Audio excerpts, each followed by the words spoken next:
वहीं सविनय अवज्ञा आंदोलन के कारण प्रथम गोलमेज सम्मेलन साइमन कमीशन की रिपोर्टों पर चर्चा करने और भारतीयों के लिए संवैधानिक सुधारों की रूपरेखा तैयार करने के लिए आयोजित किया गया था। इसे 12 नवंबर 1930 को आधिकारिक रूप से ब्रिटेन के सम्राट जॉर्ज वी द्वारा शुरू किया गया था।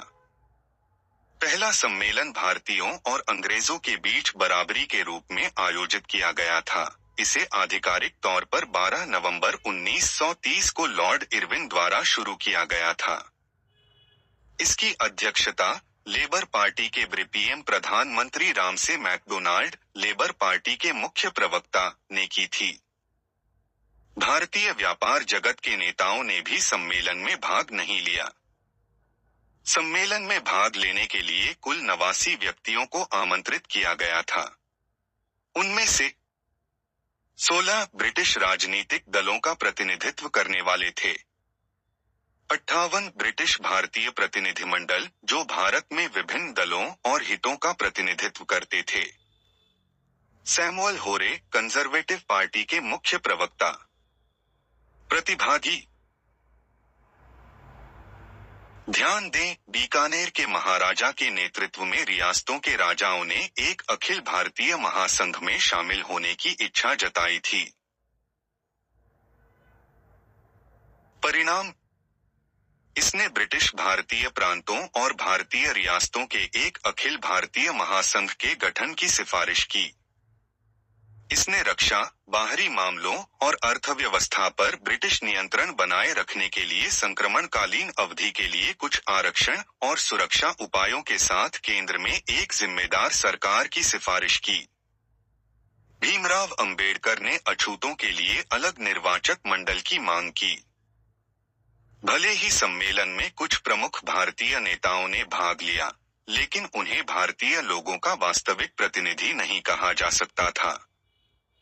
इसलिए ब्रिटिश सरकार ने प्रथम गोलमेज सम्मेलन में कांग्रेस की भागीदारी हासिल करने के लिए उत्सुकता थी। द्वितीय गोलमेज सम्मेलन 7वां सितंबर 1931 दिसंबर 1931। कांग्रेस की भागीदारी। मार्च में गांधी इरविन समझौते के बाद गांधी जी ने दूसरे गोलमेज सम्मेलन में कांग्रेस का प्रतिनिधित्व करने का फैसला।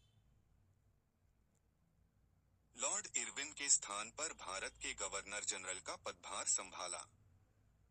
26 अगस्त 1931 को मैकडोनाल्ड की लेबर पार्टी के मंत्रिमंडल ने इस्तीफा दे दिया और कंजर्वेटिवों के प्रभुत्व वाली एक नई गठबंधन सरकार का गठन रामसे मैकडोनाल्ड के नेतृत्व में हुआ। सर सैमुअल कंजर्वेटिव भारत के राज्य सचिव बने। ब्रिटेन में सरकार के इस बदलाव से संवैधानिक सुधारों के संबंध में सरकार के रवैये और रुख में बदलाव आया। नई सरकार भारत को दी जाने वाली किसी भी प्रकार की राजनीतिक और वित्तीय रियायतों का विरोध कर रही थी। विंस्टन चर्चिल की भूमिका। विंस्टन चर्चिल ने ब्रिटिश सरकार से राजद्रोही फकीर के साथ बातचीत करने पर कड़ी आपत्ति जताई। इसके अलावा द डेली मेल अखबार the Daily Mail Conservative Party का दृष्टिकोण ने लिखा, भारत के बिना ब्रिटिश राष्ट्रमंडल के व्यावसायिक, राजनीतिक, आर्थिक और भौगोलिक रूप से टुकड़े हो जाएंगे। यह हमारी सबसे बड़ी शाही संपत्ति है। इस पर हमारी पकड़ को कमजोर करना ही चिंता का विषय होगा।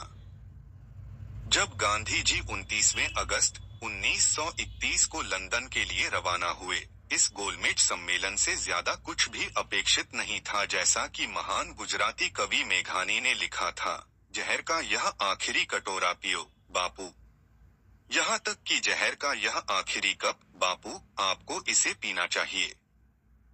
प्रतिभागी भारतीय राष्ट्रीय कांग्रेस। गांधी ने एकमात्र कांग्रेस प्रतिनिधि के रूप में प्रतिनिधित्व किया। ब्रिटिश सरकार के मुख्य प्रवक्ता सर सैमुअल होरे। अधिकांश भारतीय प्रतिनिधियों को सरकार द्वारा चुना गया था, जो ब्रिटिश सरकार के प्रति वफादार थे, जैसे जमींदार, सांप्रदायिक नेता, रियासतों के प्रतिनिधि आदि। उनका उपयोग ब्रिटिश सरकार द्वारा भारत के लिए स्वतंत्रता के मूल प्रश्न पर गांधी को बेअसर करने के लिए किया गया था। भारत सरकार का प्रतिनिधित्व सीपी रामास्वामी अय्यर, नरेंद्र नाथ लॉ और एन रामचंद्र राव कर रहे थे। पहले सत्र के अधिकांश प्रमुख प्रतिभागी दूसरे सत्र में भाग लेने के लिए आए। सम्मेलन में भाग लेने वाले नए चेहरे थे गांधी, मदन मोहन मालवीय, श्रीमती सरोजिनी नायडू, अली इमाम, महान कवि मोहम्मद इकबाल, पूंजीवादी जीडी बिड़ला और एस के दत्ता, एक प्रमुख भारतीय ईसाई। पटियाला के महाराजा के नेतृत्व वाले रियासतों के राजाओं को एक संघ फेडरेशन के बजाय एक परिसंघ कॉन्फेडरेशन चाहिए था। हालांकि कुछ रियासतों ने संघ फेडरेशन के विचार का समर्थन किया था। परिणाम सत्र ब्रिटिश प्रधानमंत्री मैकडॉनल्ड की निम्नलिखित घोषणा के साथ समाप्त हुआ। 2 नए मुस्लिम प्रांत बनाए गए, सिंध और पश्चिमोत्तर सीमांत प्रांत, नॉर्थ वेस्ट फ्रंटियर प्रांत NWFP। भारतीय परामर्शदात्री समिति का गठन। 3 विशेषज्ञ समितियों का गठन किया गया, वित्त, मताधिकार और राज्य। अगर भारतीय सहमत होने में विफल होते तो एक पक्षीय फैसले की संभावना। गांधी ने नेहरू रिपोर्ट को लागू करने का सुझाव दिया।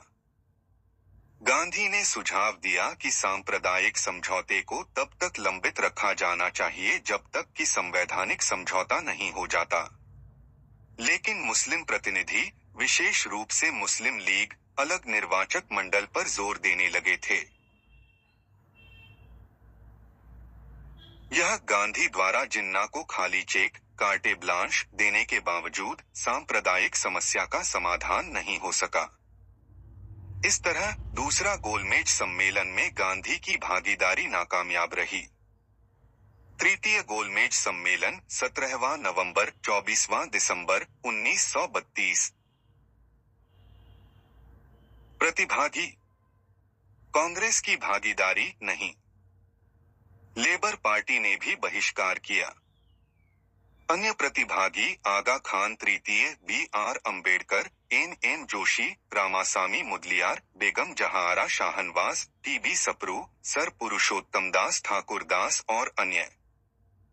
परिणाम इस सम्मेलन के बाद ब्रिटिश सरकार ने भारत के नए संविधान पर एक श्वेत पत्र तैयार किया।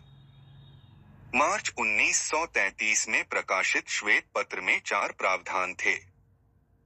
संघ फेडरेशन, प्रांतीय स्वायत्तता, प्रांतीय स्तर पर जिम्मेदार सरकार, केंद्र में द्विशासन, दोहरी सरकार, सुरक्षा उपाय जो केंद्रीय और प्रांतीय कार्यकारिणी में विशेष शक्तियां दी थी।